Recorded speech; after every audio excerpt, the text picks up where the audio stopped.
Kemunculan kepariwisataan jadi Bali sangat terkenal di dunia. Selain menjadi berkah, hal ini menjadikan Bali menanggung beban yang relatif berat. Agar tetap mampu memberikan berkah secara berkelanjutan, sektor pariwisata harus selaras dengan budaya dan spiritualitas yang tergolong kental di Bali. Dosen Fakultas Filsafat UGM Ngurah Weda Sahadewa memaparkan keberadaan kepariwisataan dapat memacu perkembangan kebudayaan, tetapi di lain pihak dapat pula menghalangi perkembangan kebudayaan. Orang Bali sendiri dinilai justru mengalami suatu stagnasi tertentu yang berkutat seolah-olah dengan budayanya saja, sembari harus menyikapi segala bentuk perubahan yang datang.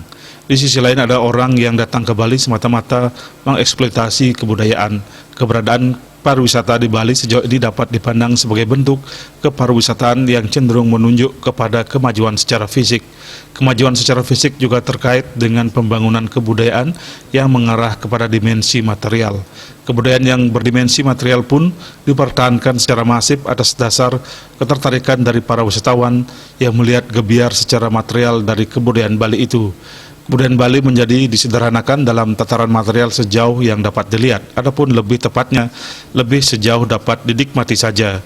Leluhur Bali dahulu mampu mengemas kebudayaan menjadi material, dan hal ini tidak terlepas dari kemampuan untuk mengemas yang immaterial lebih dulu, termasuk dalam kasanah kespiritualitasan.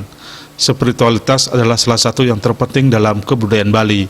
Kebudayaan Bali seharusnya tetap berpegang atas prinsip-prinsip spiritual. Tampaknya tantangan yang ada telah mampu sedikitnya menggeser kebudayaan Bali justru lebih condong ke permukaan. Ke depan tampaknya perlu suatu kemungkinan baru untuk mengevaluasi kembali keterkaitan spiritualitas dengan kebudayaan. Bali Post melaporkan.